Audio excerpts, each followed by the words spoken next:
Bapa, inilah aku, lihatlah kerinduan. Shalom Alaikum, selamat malam sahabat radio komunitas Surya Kebenaran dimanapun sahabat berada.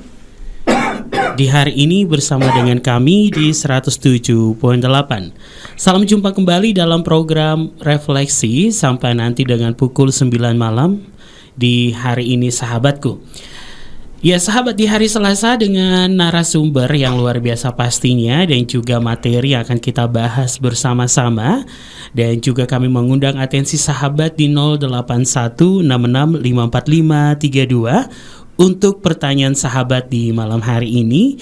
Atau juga sahabat mempunyai pertanyaan di luar daripada materi yang ingin ditanyakan langsung, kami persilakan sekali lagi di 0816654532.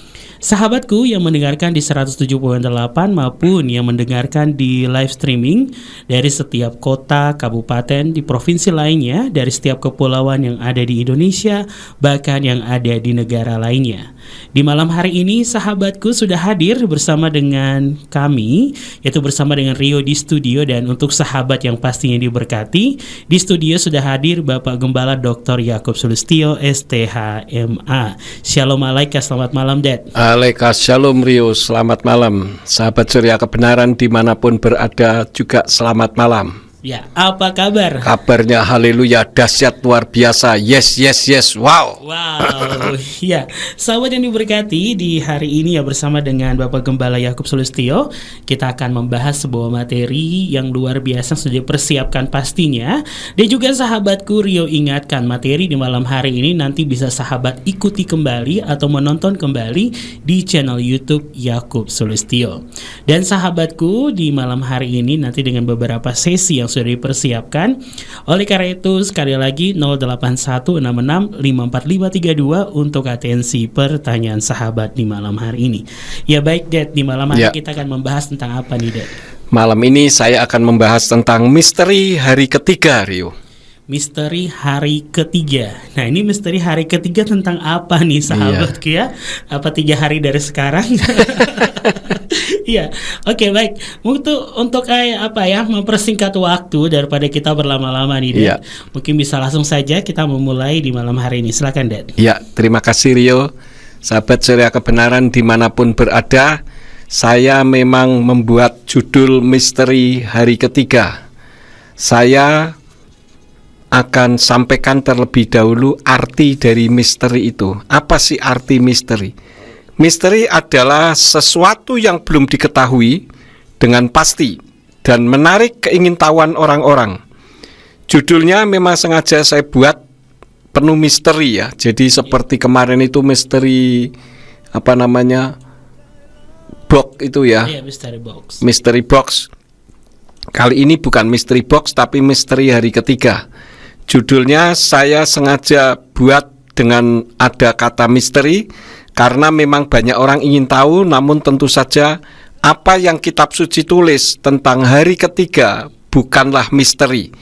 Bagi yang tidak tahu atau belum tahu, memang sesuatu yang sudah diketahui merupakan misteri. Nah, apa yang akan saya sampaikan yang masih misteri ini akan menjadi jelas dan nyata setelah sahabat Surya Kebenaran mendengarkan program refleksi ini hingga tuntas. Nah, saya mulai dari 1 Korintus, di mana Rabi Saul mengatakan bahwa Yesua dibangkitkan pada hari ketiga sesuai dengan kitab suci.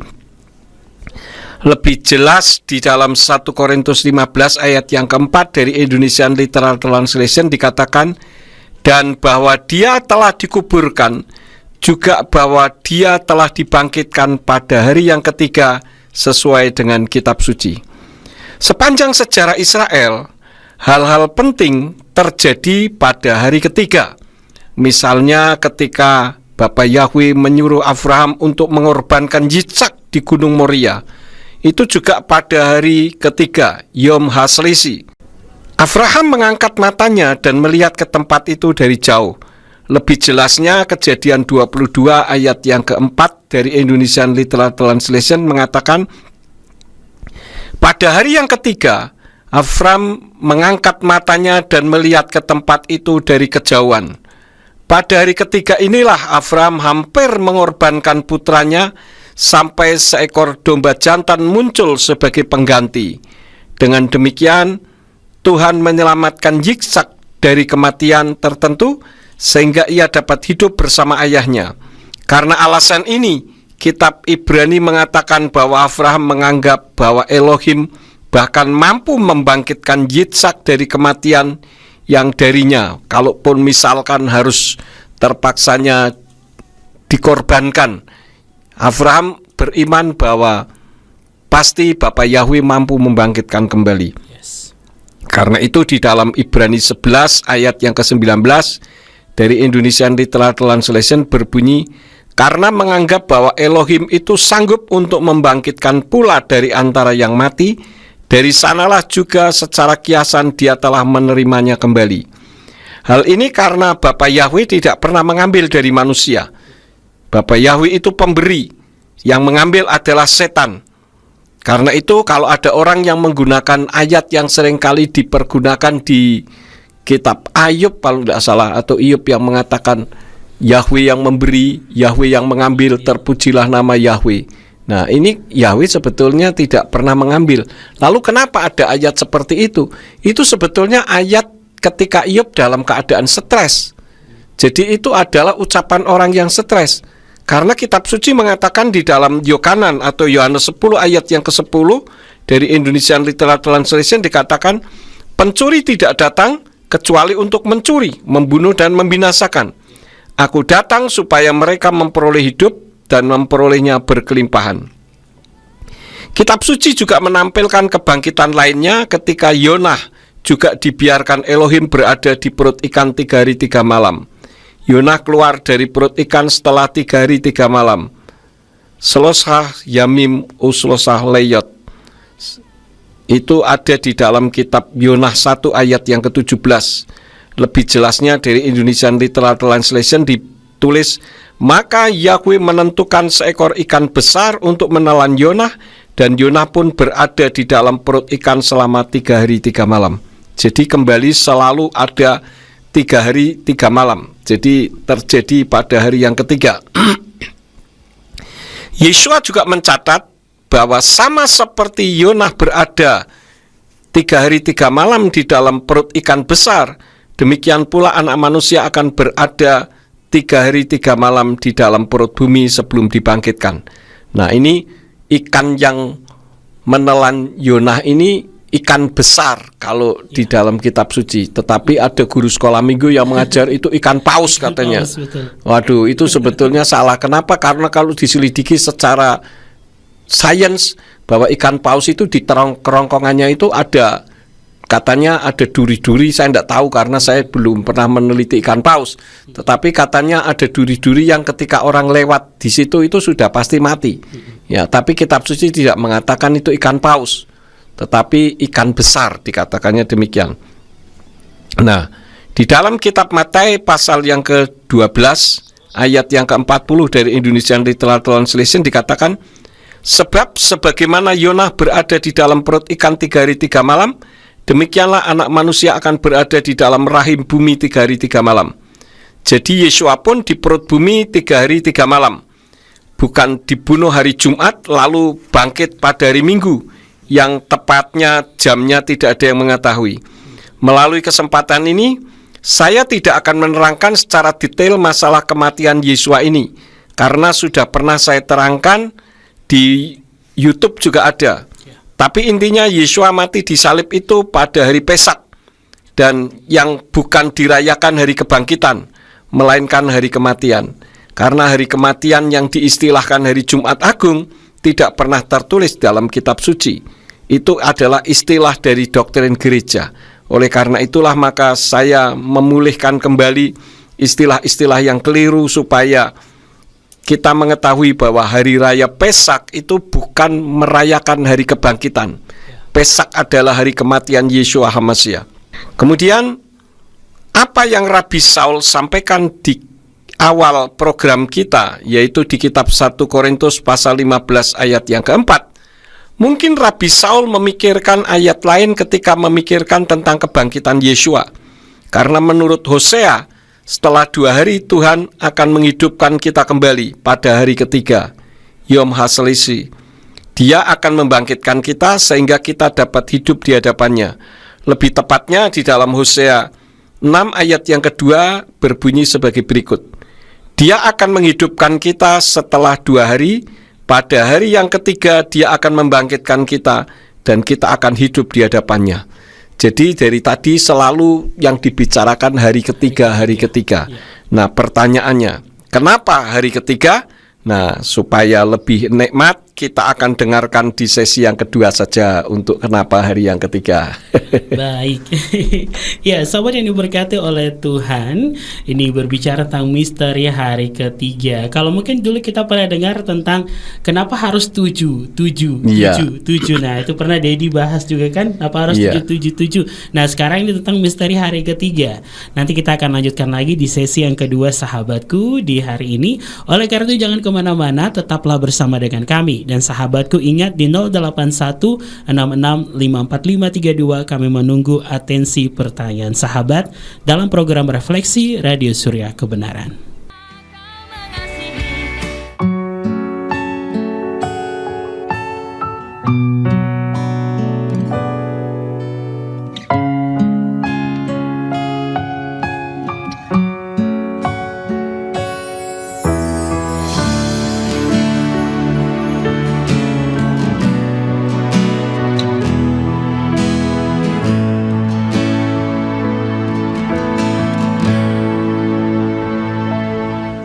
Sungguh besar, oh Tuhan, kasih-Mu padaku.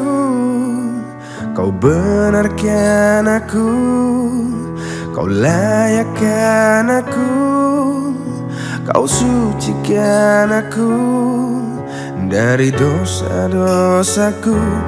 Darah-Mu tercurah untuk menebus aku dari dosaku.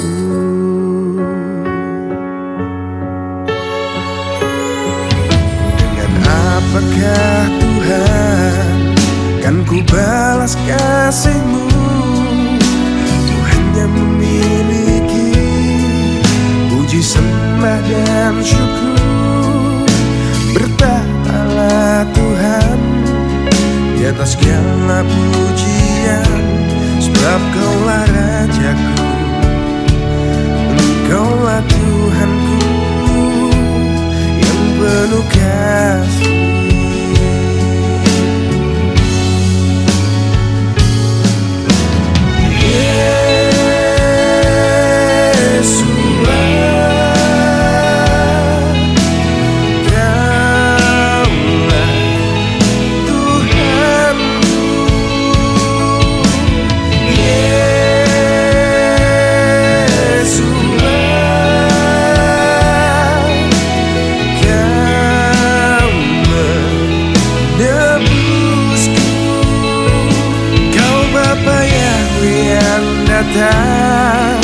Dari dalam surga, Engkaulah Elohim yang layak disembah, Yesus.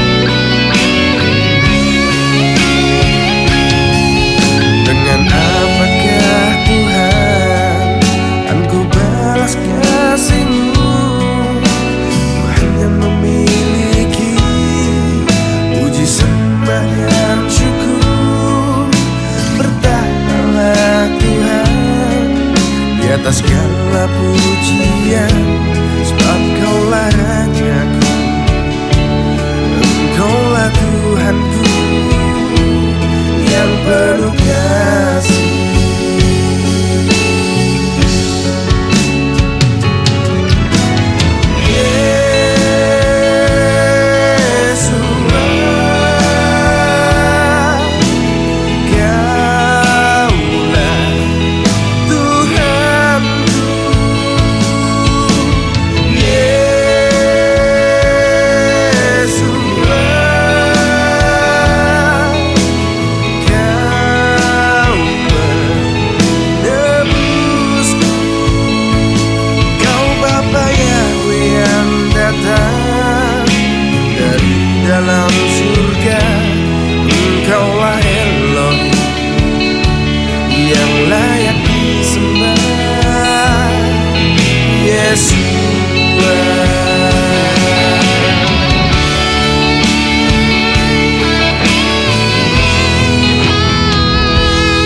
Sinarmu nyata dalam hidupku, kau buat hatiku selalu bernyanyi. Semakin mengenalmu, kasihku bertumbuh-tumbuh. Biar ku jalan dalam terangmu, tidak menyimpang ke kanan dan ke kiri. Bawaku dekatmu, ku ada di jalanmu. Nyatakan kemuliaanmu, memberikan kuasa hidupku. Nyatakan sinar kasihmu, memberikan kuasa hidupku. Oh,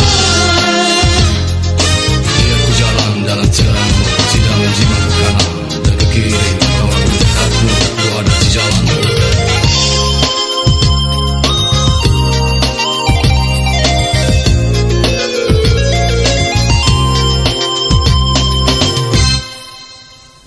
sinarmu nyata dalam hidupku, kau buat hatiku selalu bernyanyi. Semakin mengenalmu, kasihku bertumbuh-tumbuh. Biar ku jalan dalam terangmu, tidak menyimpang ke kanan dan ke kiri. Bawaku dekatmu, ku ada di jalanmu. Nyatakan kemuliaanmu, memberikan kuasa hidupku. Nyatakan sinar kasihmu, memberikan kuasa hidupku. Nyatakan kemuliaanmu, memberikan kuasa hidupku. Nyatakan sinar kasihmu, memberikan kuasa hidupku. Oh,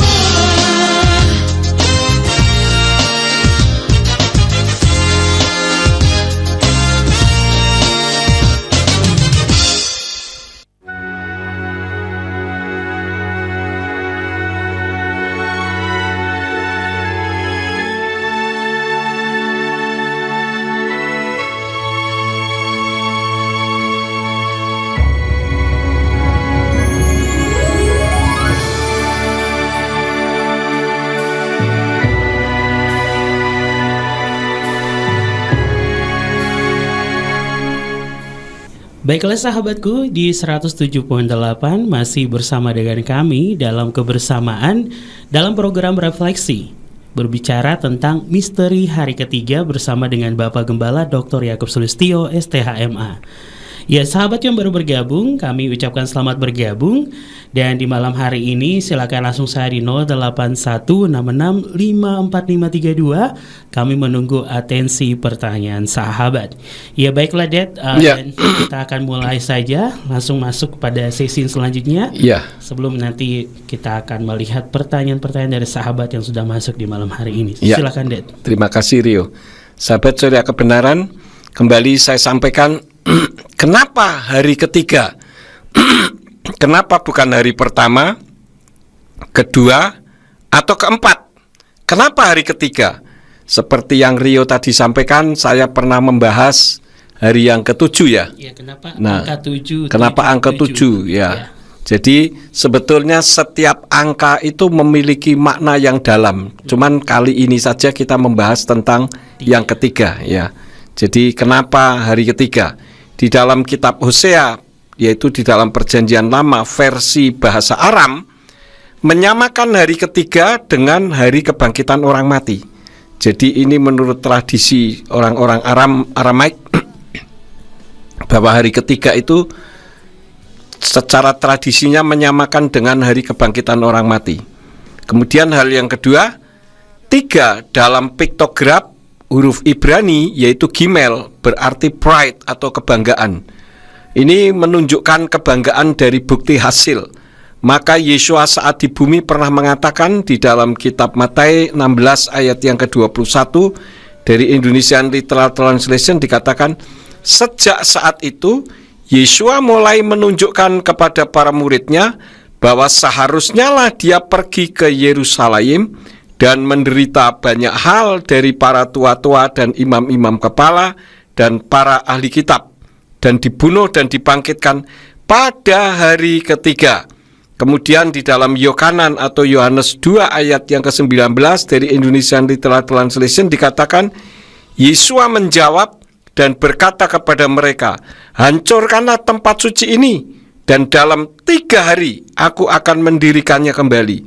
Artinya di hari yang ketiga itu terjadi restorasi atau pemulihan yang membanggakan atas hasil karya terrealisasinya sebuah nubuatan.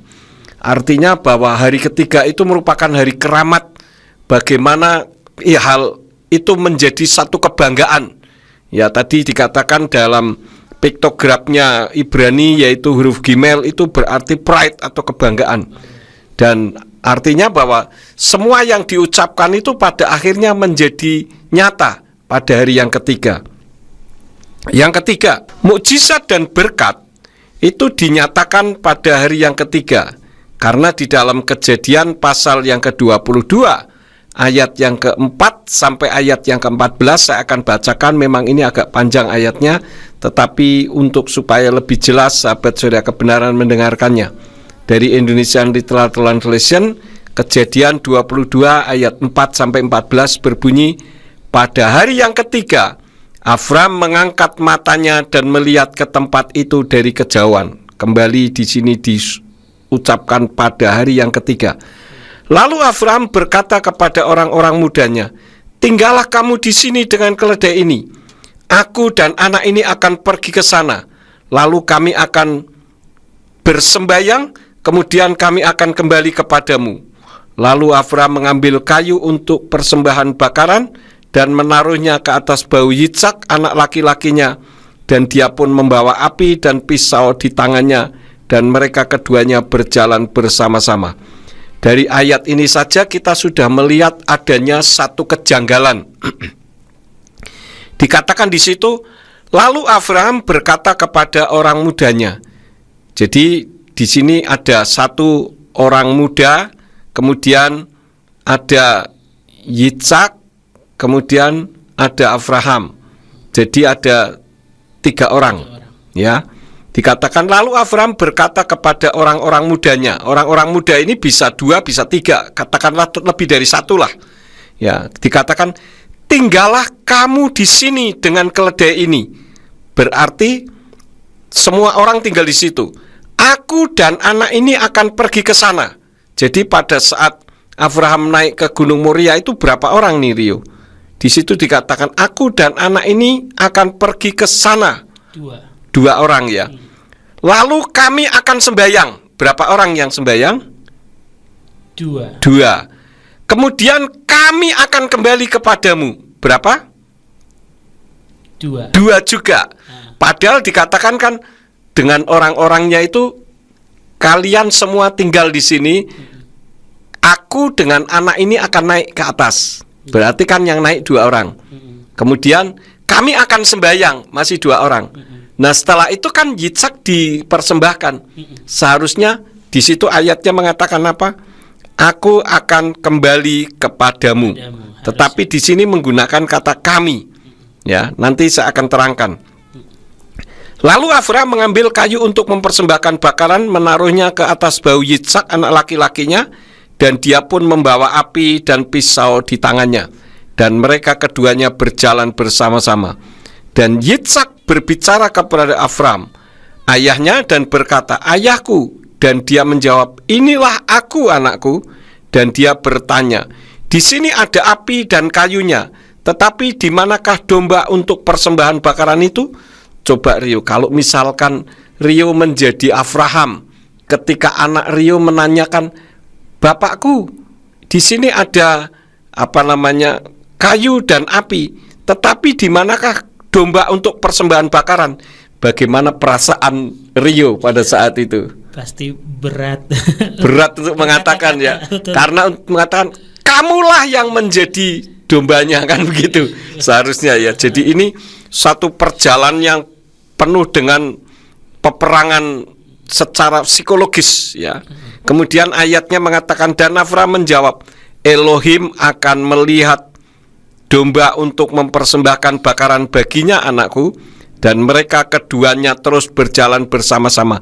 Padahal mereka naik ke atas kan tidak ada domba yang dibawa. Iya. Apakah ini mungkin? Kan naik ke atas gunung itu kan tinggi sekali, dan kalau membawa domba juga tentu kesulitan. Iya. Ya. Nah, ini juga sesuatu yang janggal. Lalu sampailah mereka ke tempat yang telah Elohim katakan kepadanya. Dan di sana Abraham mendirikan mezbah, dan dia menyusun kayu-kayu itu. Dan dia mengikat Yitzhak anak laki-lakinya itu dan meletakkan dia di atas kayu-kayu mezbah itu. Nah, ini juga menunjukkan ketaatan dari Yitzhak. Dikatakan ayatnya, dan dia atau Abraham mengikat Yitzhak anak laki-lakinya itu dan meletakkan dia di atas kayu-kayu di mezbah itu. Saya katakan bahwa ayat ini menunjukkan ketaatan. Ya.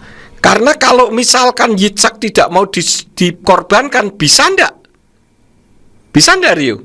Bisa. Bisa saja, dia lari. Dia kabur. Betul. Dan kalau dia kabur, dia lari, mungkin Abraham enggak akan bisa menangkap, karena dia sudah tua kan? Kekuatannya sudah kalah dengan Yitzhak. Ya. Tetapi di sini Yitzhak tidak melarikan diri. Dia tenang, dibawa, diletakkan di atas mezbah itu pun dia tenang. Lalu Abraham mengulurkan tangannya dan mengambil pisau untuk menyembelih anak laki-lakinya. Tetapi berserulah malaikat Yahweh dari langit kepadanya dan berfirman, Abraham, Abraham. Dan dia menjawab, inilah aku. Lalu dia berfirman, janganlah engkau mengulurkan tanganmu ke atas anak itu, dan jangan berbuat apapun kepadanya. Karena sekarang aku telah mengetahui bahwa engkau seorang yang takut akan Elohim, dan engkau tidak menahan anak laki-lakimu, anak tunggalmu dari aku. Lalu Abraham mengangkat matanya dan melihat, dan tampaklah di belakangnya ada seekor domba jantan yang tanduknya tersangkut dalam belukar. Jadi ini tiba-tiba ada aja di situ. Maka pergilah Abraham dan mengambil domba jantan itu, lalu ia mempersembahkannya sebagai persembahan bakaran pengganti anak laki-lakinya. Ayat 14, dan Abraham menyebut nama tempat itu Yahweh Yireh. Sebab itu sampai hari ini dikatakan di atas gunung Yahweh ia akan melihat, ia akan terlihat. Ini sebetulnya terjemahannya kurang tepat, karena kalau saya membaca di dalam kitab Tenak, terjemahannya sebetulnya di atas gunung Yahweh ia akan menyediakan, karena menggunakan kata Yahweh Yireh. Seperti terjemahan dari LAI itu mendekati kebenaran. Jadi Rio, di sini ketika mukjizat itu akan terjadi pada hari yang ketiga, itu diawali dengan ketaatan. Yes. Ketaatan Abraham maupun ketaatan dari Yitzhak. Kita lihat tadi bagaimana ketika Yitzhak akan disembelih, Yitzhak tidak melarikan diri, dia taat kepada bapaknya. Demikian pun Abraham, dia punya ketaatan kepada Bapa Yahweh untuk mempersembahkan anaknya, tetapi dia juga memiliki iman. Yang tadi saya sampaikan bahwa ketika dikatakan bahwa tinggallah kamu di sini dengan keledai ini. Jadi bujang-bujangnya disuruh di agak mungkin di lehernya gunung gitu ya.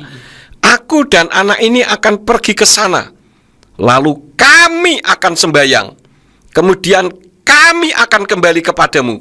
Kata-kata kalimat kemudian kami akan kembali kepadamu ini merupakan kalimat iman. Karena sebetulnya kalau yang tepatnya adalah kemudian saya akan kembali kepadamu. Kenapa? Karena Yitzhak sudah dipersembahkan di atas. Betul. Ya. Tetapi itulah yang disebut dengan iman. Makanya Abraham disebut bapak orang beriman.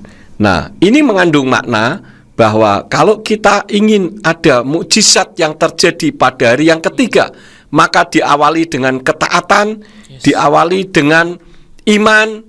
Maka iman dan ketaatan itu akan membawa kita kepada mukjizat.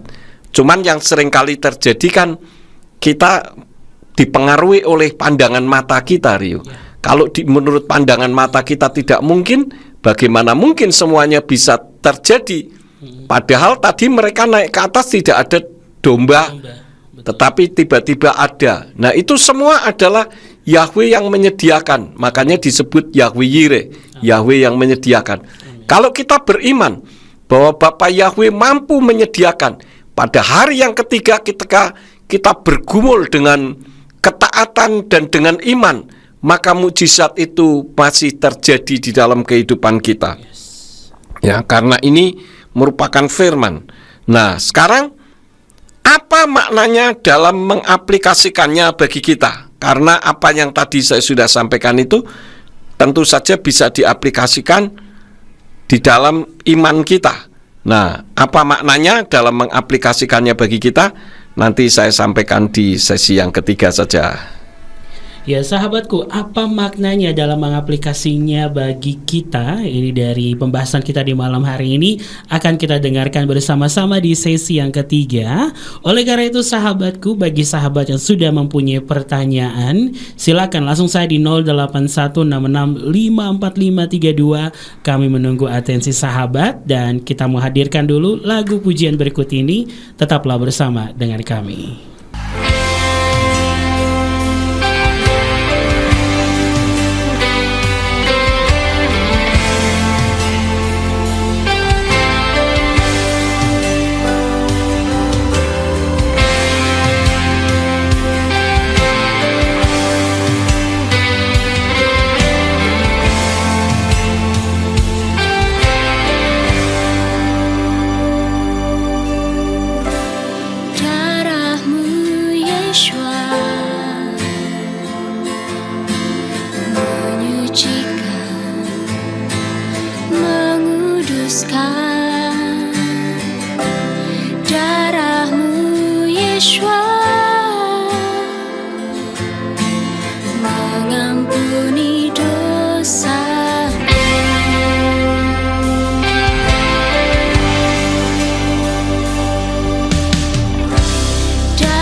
Darahmu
Yeshua menyucikan, menguduskan darahmu Yeshua mengampuni dosaku,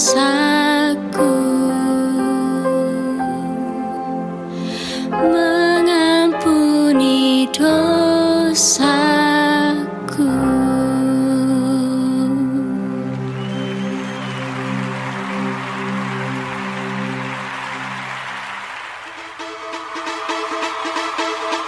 Shalom Indonesia. Biarlah nama Yahweh dipulihkan atas negeri ini. Namanya ditinggikan, namanya diagungkan atas Indonesia. Pedang perang tanganmu takkan pernah ku lepaskan sampai di akhir hidupku.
kebaikan-Mu Tuhan, atas penyertaan-Mu di sepanjang hidup.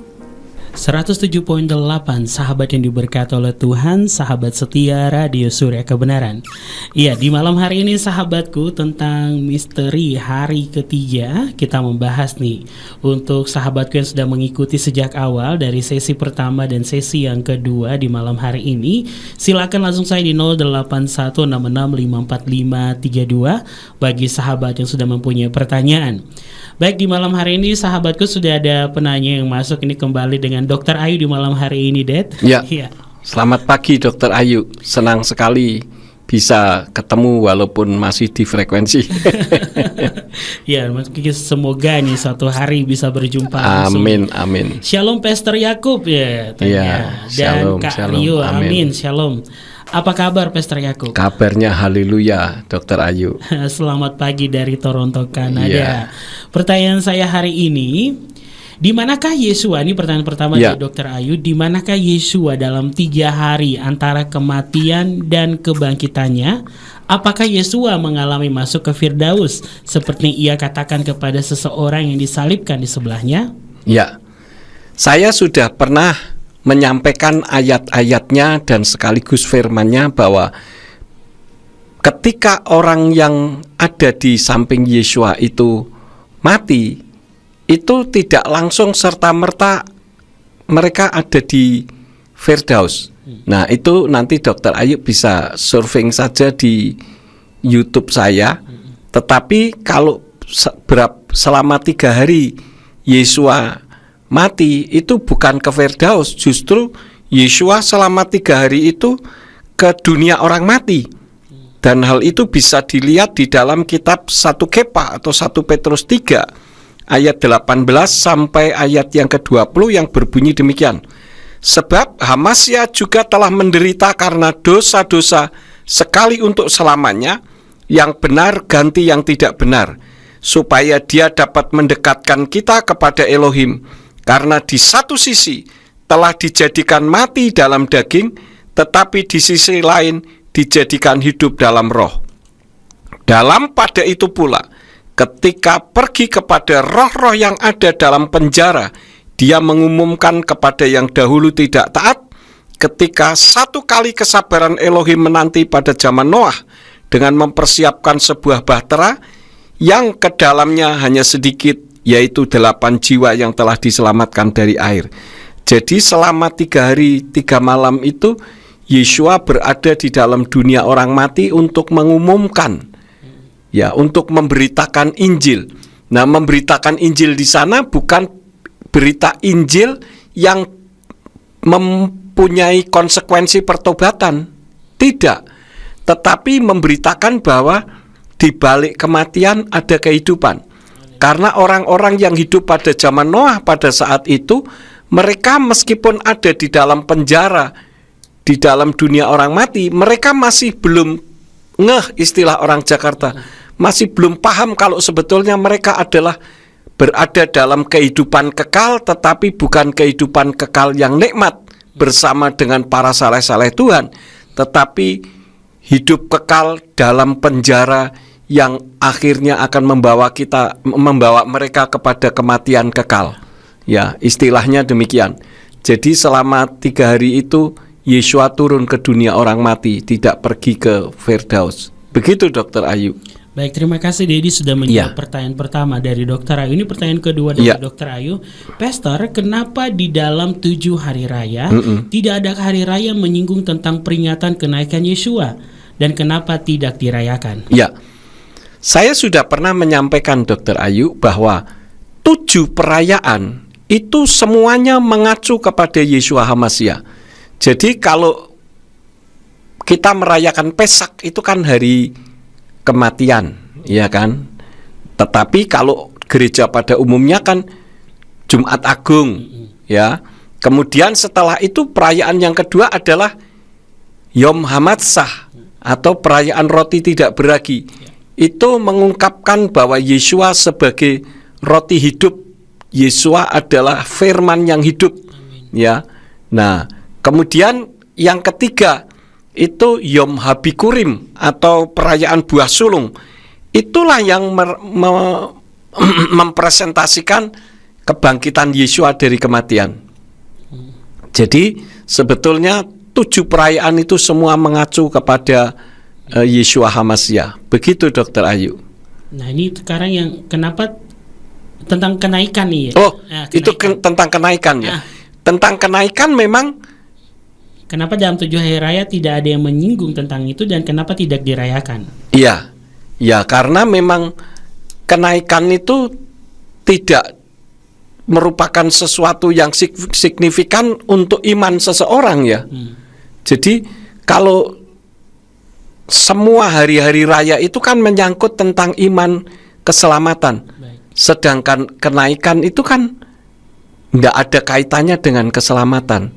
Itu berbicara tentang pribadi Yesua sendiri yang memang naik ke Samayim sebagai bukti bahwa dia memang berasal dari sana. Begitu Dr. Ayu kalau menurut pandangan saya. Dan juga sebagaimana menggenapi janjinya dia, mungkin ya Dad, Iya. aku akan pergi menyediakan tempat. Iya. Mana, Dad? Iya, ya itu merupakan merupakan penggenapan dari apa yang pernah dia sampaikan. Yes. Tetapi kan tadi dikatakan bukan merupakan sebagian yang diperintahkan untuk dirayakan Yes. gitu. Tetapi kalau kita mengingat ya boleh-boleh saja karena itu merupakan bagian dari iman kita, Yes. keselamatan kita.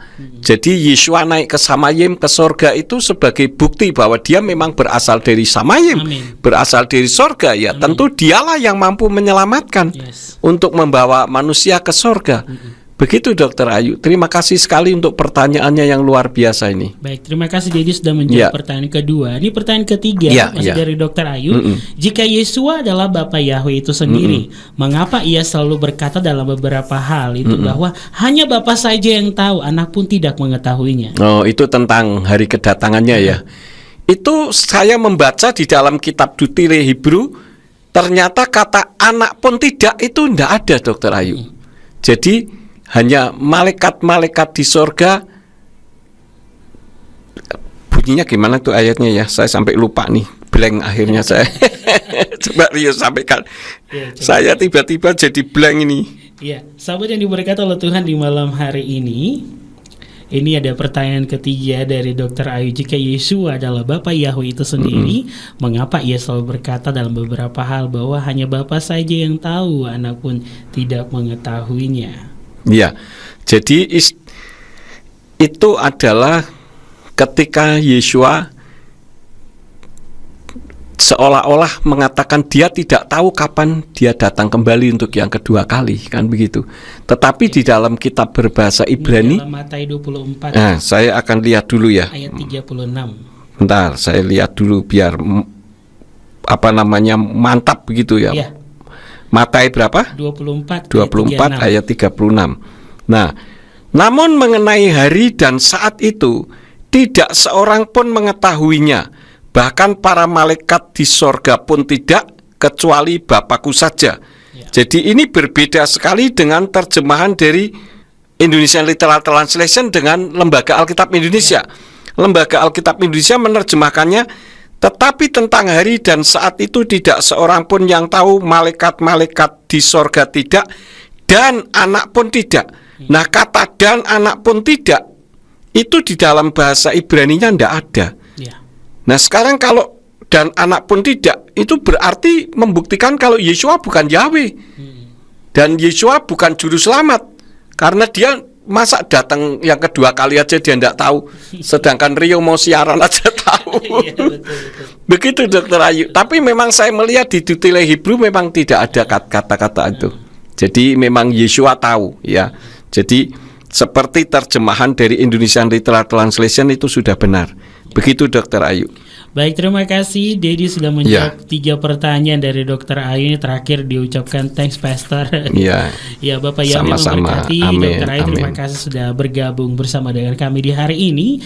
Dan sahabatku di 107.8 di malam hari ini silakan yang masih mau bertanya atau punya pertanyaan lain nih seputar materi kita di malam hari ini tentang misteri hari ketiga, atau ada pertanyaan lainnya yang mungkin sahabat penasaran, bisa langsung saja di 0816654532. Ya, mungkin kita lanjutkan saja materinya di malam hari ini, Det, untuk sesi yang ketiga. Silakan, Dedi. Untuk sesi yang ketiga, sahabat Surya Kebenaran dimanapun berada, tadi saya sudah singgung.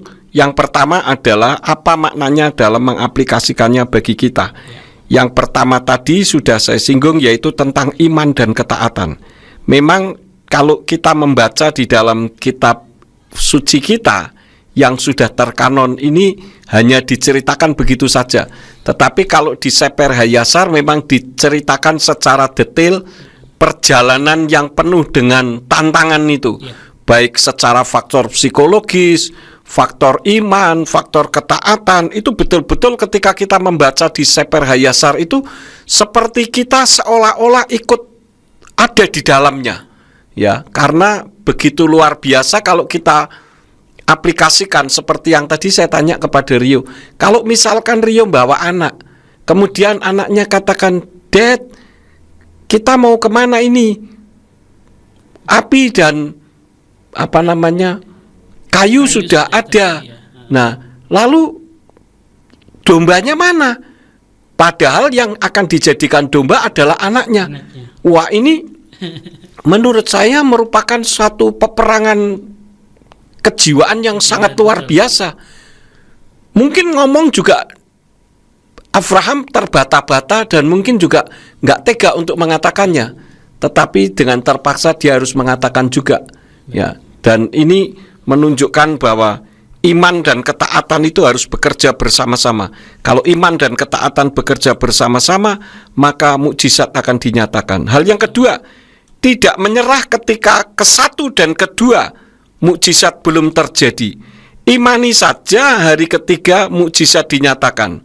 Lalu ada pertanyaan, bagaimana jika sudah yang ketiga kali mukjizat belum juga dinyatakan? Nah, ini yang sering kali terjadi apa?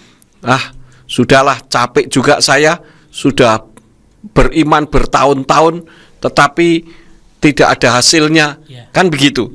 Tetapi kita belajar dari apa yang dilakukan oleh Daniel.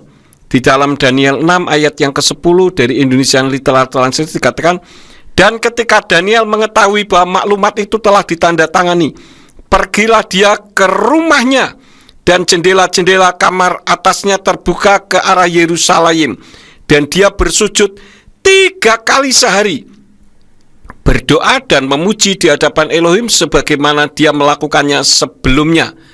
Akhirnya mukjizat terjadi. Saat dimasukkan ke gua singa, binatang buas pun bisa menjadi jinak. Dan itu bisa kita lihat di dalam Daniel 6 ayat yang ke-21 sampai 24 dari Indonesian Literal Translation berbunyi demikian.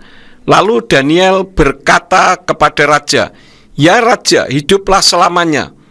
Elohimku telah mengirim malaikatnya dan dia telah menutup mulut singa-singa itu, dan mereka tidak menyakiti aku karena dalam pandangannya ketulusan terdapat di dalamku, dan juga di hadapanmu ya raja, aku tidak melakukan kejahatan."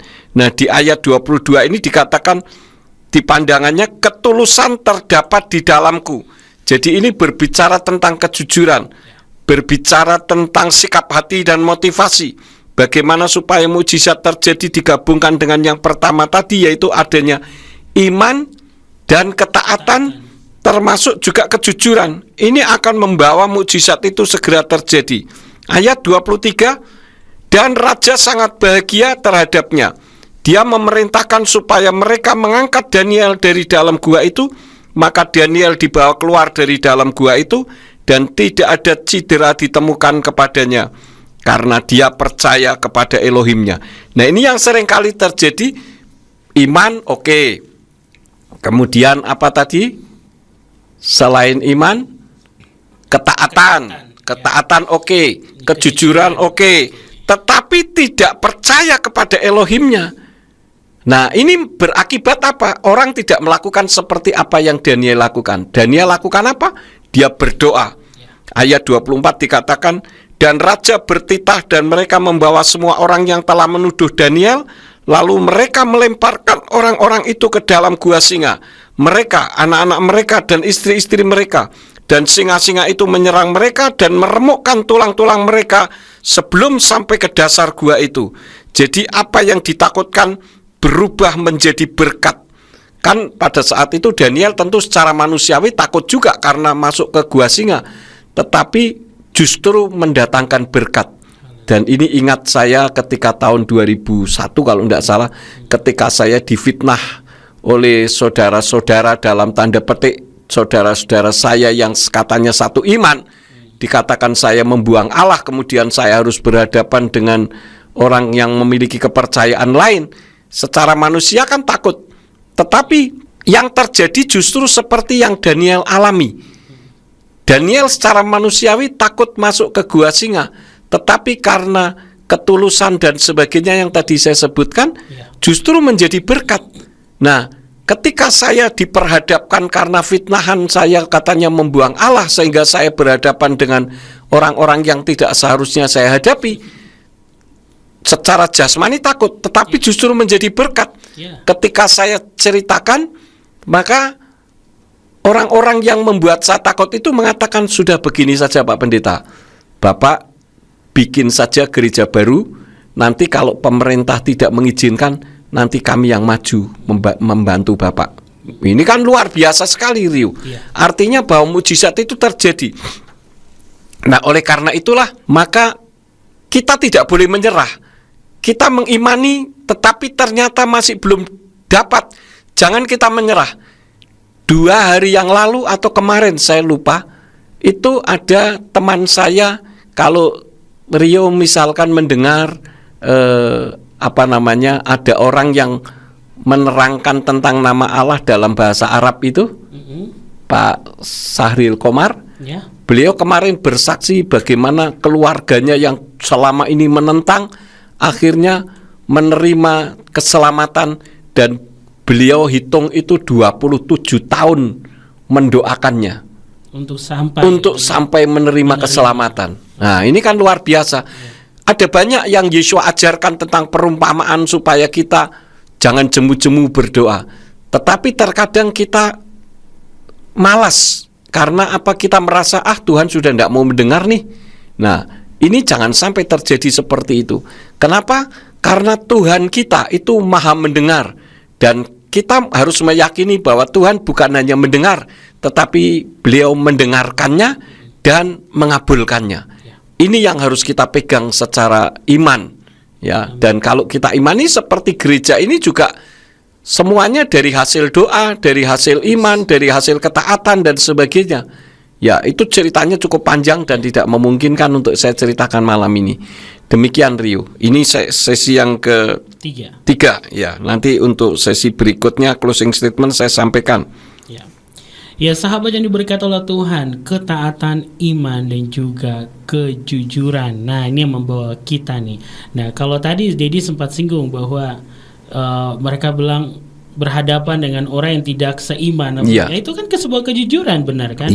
Bahwa memang Allah itu bukan Tuhan kita, gitu. Nah, ini juga yang dihadapi oleh Daniel pada waktu itu, seperti tadi sudah diambil contoh dalam materi di malam hari ini. Jadi bagi sahabat yang diberkati oleh Tuhan, ketaatan dan iman serta ditambah lagi kejujuran ini membawa kita lebih mendekat kepada mujizat yang sudah Tuhan siapkan. Nah, ini seperti tadi iman seorang Abraham, di mana juga ketaatan daripada Daniel di dalam hal ini membawa mereka masuk di dalam mujizat yang sudah Tuhan sediakan. Nah, bagaimana dengan sahabat yang ada di rumah? Jika sahabat punya pertanyaan, langsung saja di 081-6654532. Kami menunggu. Selepas ini jangan kemana-mana, tetap bersama dengan kami. Satu buah lagu saja untuk sahabatku.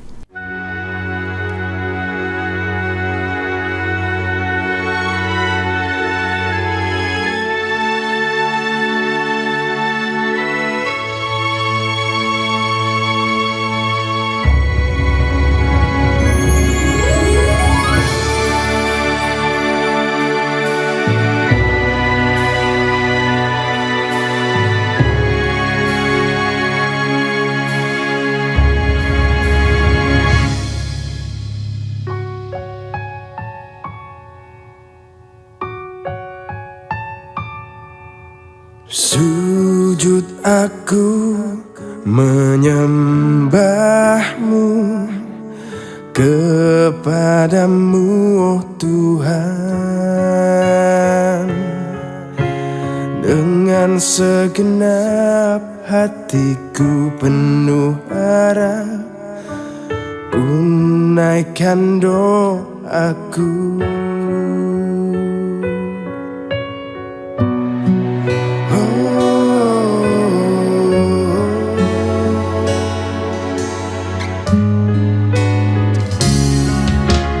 Tak dapat ku berjalan sendiri tanpa Tuhan sertai, sebab Engkaulah Elohim, Raja yang penuh kasih.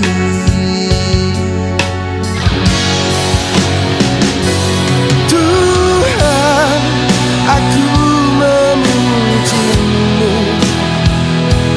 Tuhan, aku menyembahmu. Segenap hatiku bersyukur selalu kepadamu. Oh yes, aku memujamu. Yes, ku memerlukanmu. Segenap hidupku berserah padamu selamanya.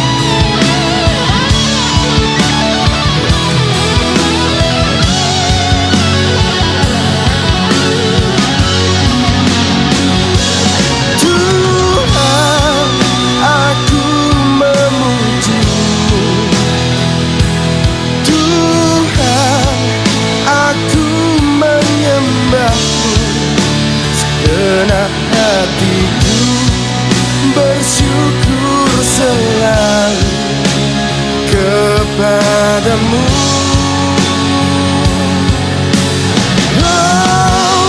Oh yes, aku memujamu. Yes, ku memerlukanmu. Segenap hidupku berserah padamu selamanya.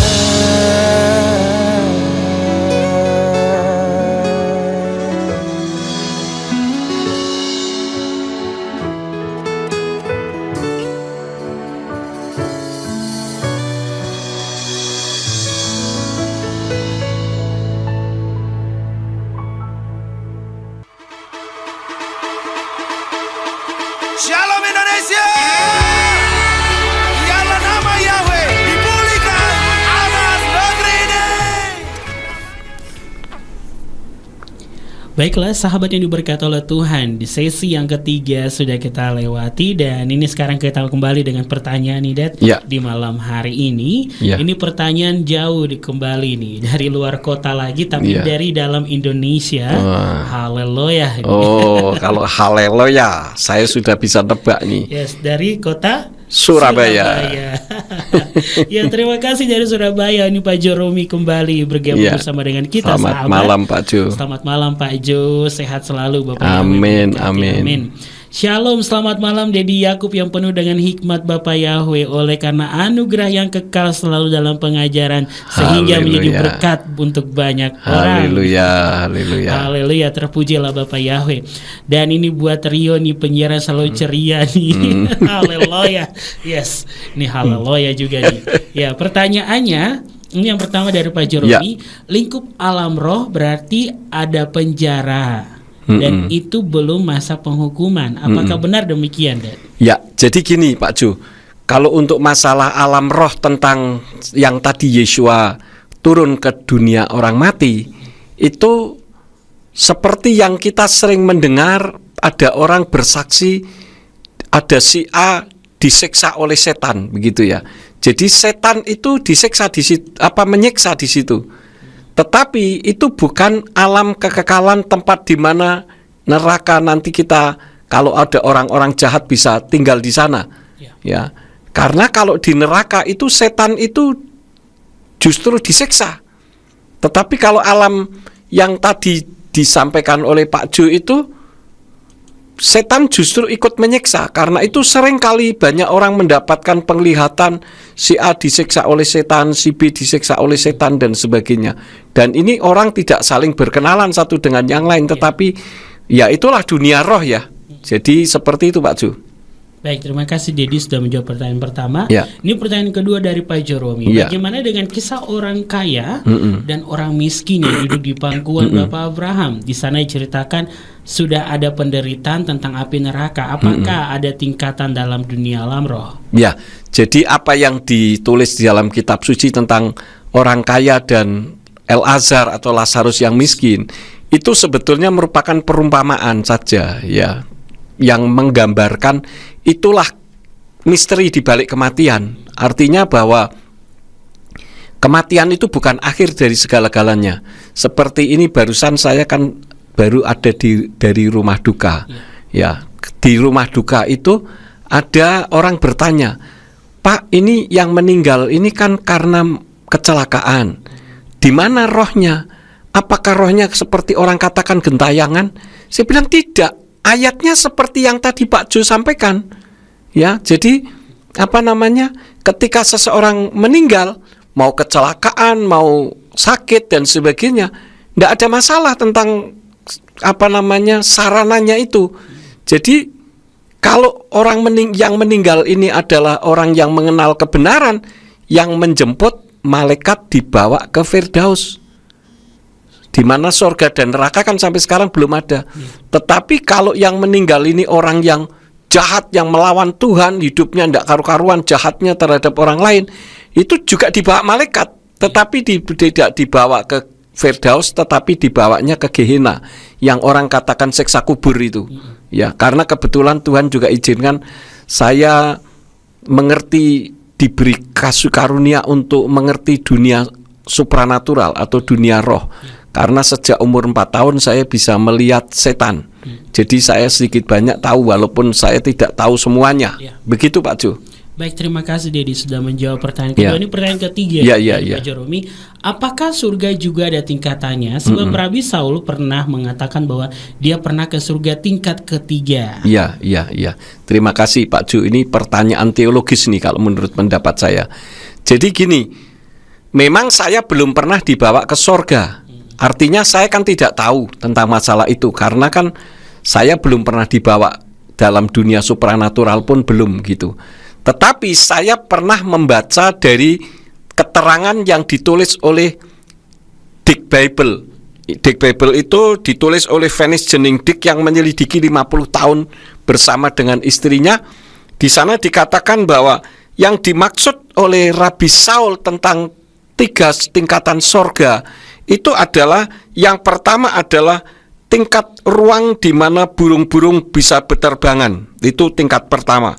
Tingkat yang kedua adalah ruang hampa udara. Dan yang ketiga adalah ruang di mana Yahweh bersemayam.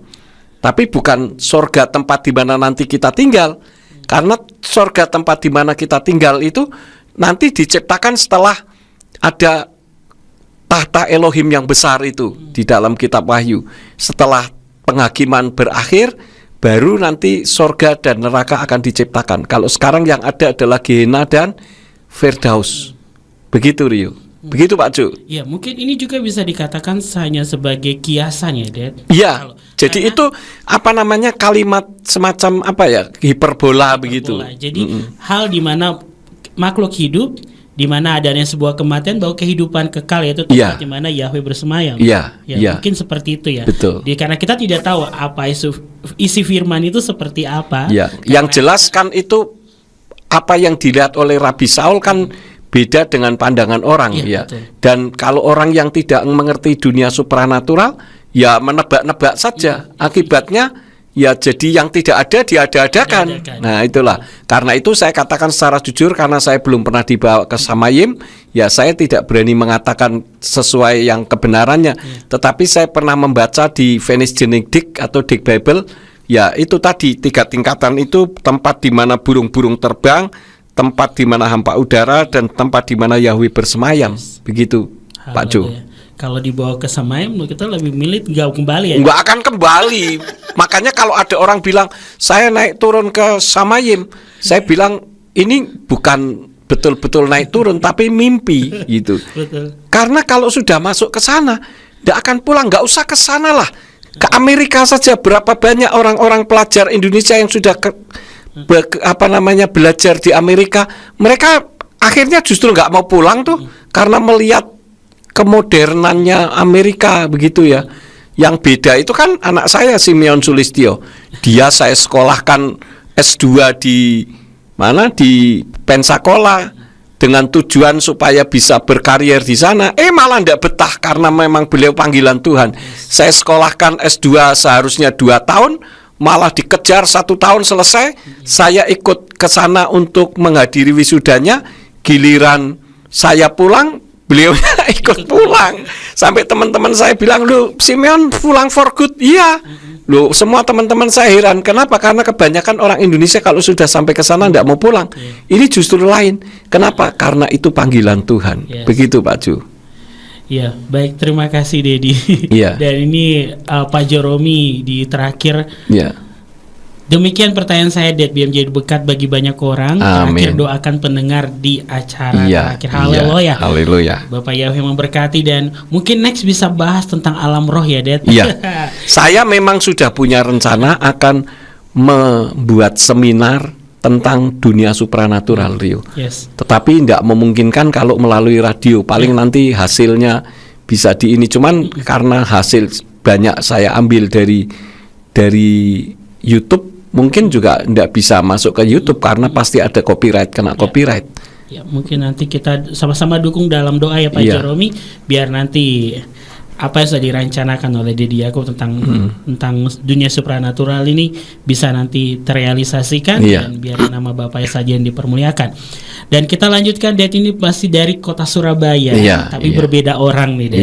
Dari Gurnadi di Surabaya. Selamat malam Gurnadi. Selamat malam Mas Rio dan Om Yakub. Oke, semoga dalam lindungan Elohim selalu. Amin. Kalau berbicara tentang angka, saya teringat rekan saya waktu menginap di hotel dengan kamar nomor 13. Angka 13 itu kebanyakan orang bilang identik dengan angka tidak baik. Dan pada waktu malam rekan saya tidur, dia mimpi dicekik orang. Cuma dicekik orang, mimpi. Nah, apakah karena angka itu bisa mempengaruhi? Ya, itu kalau menurut saya Gunadi itu karena faktor psikologis ya. Sebetulnya kalau saya sudah pernah menerangkan, kalau tidak salah beberapa tahun yang lalu, itu sudah cukup lama, bahwa angka 13 itu sebetulnya adalah angka yang paling baik, angka unity itu. Jadi sebetulnya setan takut dengan angka 13 karena itu merupakan angka unity yang berbicara tentang kesatuan ekhatnya Elohim gitu. Makanya orang diupayakan untuk menghindari angka 13. Bahkan ada orang yang mendapatkan kartu anggota gereja ada angka 13 juga minta diganti. Ya, misalkan 12A, ya tetap saja 12A juga kalau dihitung 13. Ya, tetapi saya katakan bahwa angka 13 itu bukan angka yang menakutkan, tetapi justru angka unity, angka kesatuan. Seperti Eckhart begitu. Karena saya pernah menerangkan, saya tidak akan mungkin saya terangkan lagi di sini Gunardi. Tetapi kalau sampai di angka 13 itu dia masuk di kamar itu mimpi dan sebagainya, itu karena faktor psikologis, faktor kejiwaan. Mungkin karena angka 13 ini angka sial, bahaya ini malam-malam nanti ada yang datang dan sebagainya, sehingga akhirnya terbawa dengan faktor kejiwaannya itu. Begitu Gunardi. Iya, jadi bisa saja ya, pasti waktu dia mau tidur itu mau menuju ke alam bawah sadar dia masih terngiang angka 13, takut lagi. Akhirnya di alam bawah sadar terjadi gitu. Betul. Padahal tidak ada apa-apa. Tidak ada apa-apa. Haleluya. Iya, ya sahabat yang diberkati oleh Tuhan di malam hari ini ya. Kita semakin terakhir baru semakin luar biasa. Iya. Haleluya, dan terima kasih buat para penanya. Karena waktu juga nih Dedi, mungkin kita langsung saja masuk pada closing statement di malam hari ini. Closing statement saya 3 juga. Yang pertama, hari ketiga merupakan hari mukjizat dan mukjizat masih terjadi hingga akhir dunia. Karena itu jangan sampai kita meremehkan seolah-olah mukjizat itu terjadi dulu. Memang itu betul dan memang benar-benar ada, tapi itu dulu, sekarang tidak ada. Saya katakan jadilah menurut imanmu. Kalau kita mengimani seperti itu, jangan harap untuk mendapatkan mukjizat, ya gitu aja. Ya, yang kedua, meskipun mukjizat masih terjadi, tetapi jangan jadikan mukjizat sebagai sentral atau pusat iman kita. Karena seharusnya pusat iman kita adalah keselamatan, di mana hari yang ketiga adalah hari kebangkitan atau hari kemenangan atas maut. Dan hal itu hanya ada di dalam nama Yeshua HaMashiach. Karena itulah maka jangan tinggalkan iman kita kepada Yeshua HaMashiach sebagai juru selamat kita. Artinya mukjizat itu hanya bonus lah, ya, bonus saja itu. Kemudian yang ketiga, hari ketiga adalah hari keselamatan. Karena itu jika Tuhan berbicara melalui program refleksi Radio Surya Kebenaran Ambarawa ini, dan kali ini baru pertama kali mendengar tentang kepastian keselamatan, jangan keraskan hati. Siapa tahu ini merupakan hari terakhir bagi sahabat Surya Kebenaran yang mendengarkan dimanapun berada. Jadi buka hati untuk kebenaran, kira-kira begitu. Inilah 3 closing statement dari saya, Rio. Terima kasih. Baik, terima kasih Dedi. Dan juga sahabatku, ingat dari apa yang akan kita raih yaitu mukjizat, di mana kita berbicara tentang misteri hari ketiga ini. Milikilah ketaatan, iman, dan juga kejujuran di hadapan Bapa Yahweh. Dan terima kasih Dedi atas materinya yang luar biasa. Sahabat yang juga sudah bergabung, mungkin kita tutup dalam doa Dedi untuk sahabat dan para pendengar lain. Mari kita berdoa. Bapa Surgawi, kami mengucap syukur pada malam hari ini kami dapat memperbincangkan tentang misteri hari ketiga, dan kami tahu bahwa ada banyak pelajaran-pelajaran yang bisa kami dapatkan. Kami berdoa untuk semua yang sudah mendengarkan, baik yang memberikan komentar-komentar, bertanya, maupun yang hanya mendengarkan saja. Kami memohon berkat-Mu untuk seluruh pendengar sahabat Surya Kebenaran dimanapun berada. Biar mereka semuanya boleh diberkati Engkau, sehingga setiap kali siaran Surya Kebenaran mereka dapat mendengarkan senantiasa, sehingga imannya selalu bertumbuh untuk kemuliaan bagi nama-Mu. Kalau sebentar kami akan berpisah, kiranya Engkau memberkati kami semua untuk di waktu-waktu yang akan datang kami dapat dipertemukan kembali meskipun melalui frekuensi. Berkati Rio yang memandu acara ini, Tuhan pakai pada masa mudanya untuk kemuliaan bagi nama-Mu. Terima kasih Bapa. Segala puji hormat syukur kami naikkan kepada Tuhan. Demi nama Adonai Yeshua HaMashiach kami berdoa dan mengucap syukur. Haleluya. Amin. Haleluya, sahabat yang diberkati oleh Tuhan, di malam hari ini demikianlah program refleksi yang sudah hadir ke ruang dengar sahabat bersama dengan Bapak Gembala Dr. Yakub Sulistyo STHMA. Terima kasih Dedi. Ya, sama-sama Rio. Sehat selalu. Amin, amin. Sukses dalam pelayanan Dedi. Haleluya. Bapak Yahweh memberkati. Dan juga sahabat yang ada di rumah dari setiap kota, kabupaten, provinsi lainnya, kami ingatkan kembali siaran di malam hari ini nanti bisa sahabat share ke teman-teman maupun keluarga sahabat. Bisa dikatakan nonton saja langsung saya di channel YouTube Yakub Sulistyo dengan judul yang sama. Kami pamit undur dan sampai berjumpa di pekan depan, di hari yang sama, di jam yang sama, dalam program yang sama. Radio Surya Kebenaran, berkat bagi jiwa, dari lantai 2 Gereja Pemulihan Firman Surya Kebenaran Ambarawa, Jalan Dr. Cipto nomor 120. Kami pamit undur. Bapak Yahweh memberkati. Amin.